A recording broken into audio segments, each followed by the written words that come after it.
இப்போ நான் இஎம்ஐ போட்டு ஒரு வீடு கட்டுறேன், அந்த இஎம்ஐ நான் சரியாக கட்டணும் அப்படின்னா அதுக்கும் இந்த வீட்டுடைய வாஸ்து ரொம்ப முக்கியமா? இப்போ நீங்கள் கேட்ட கேள்விக்கு இஎம்ஐ அப்படிங்கிறது எந்த இடத்த குறிகாட்டும் அப்படின்னா வாஸ்துவில் ஃபஸ்ட்டு திக்குமா 8 திக்கு.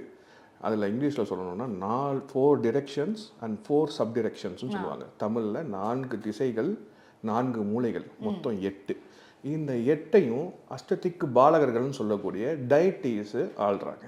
ஓகே, அது ஈஸ்ட் சென்டரில் இந்திரன், அடுத்தது கிளாக் வைஸ் சுற்றி வரும்போது அக்னி, யமன், நிரோபாரம்னு சொல்லக்கூடியது, வருணன், வாயு, வடக்கு மத்தி குபேரன், அதுக்கப்புறம் ஈசானன்.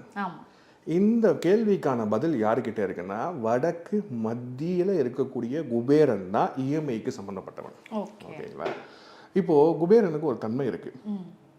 இப்போது ஒரு சில ரூல்ஸ் இருக்குது. அந்த ரூல்ஸ் பிரகாரம் அந்த குபேர பாகத்தை நீங்கள் அமைச்சிக்க பொழுது நிறைய பேர் வந்து இன்றைக்கி குபேரன்னு சொல்லும்போது சவுத் வெஸ்ட் கார்னருக்கு போயிடுறாங்க. அது கிடையாது குபேரன்.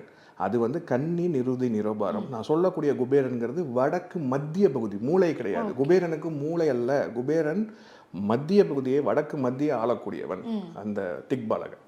அப்போது அந்த இடத்த சில சூட்சங்கள் படி நீங்கள் அமைச்சிக்கிட்டீங்க அப்படின்னா உங்களுக்கு இஎம்ஐக்கு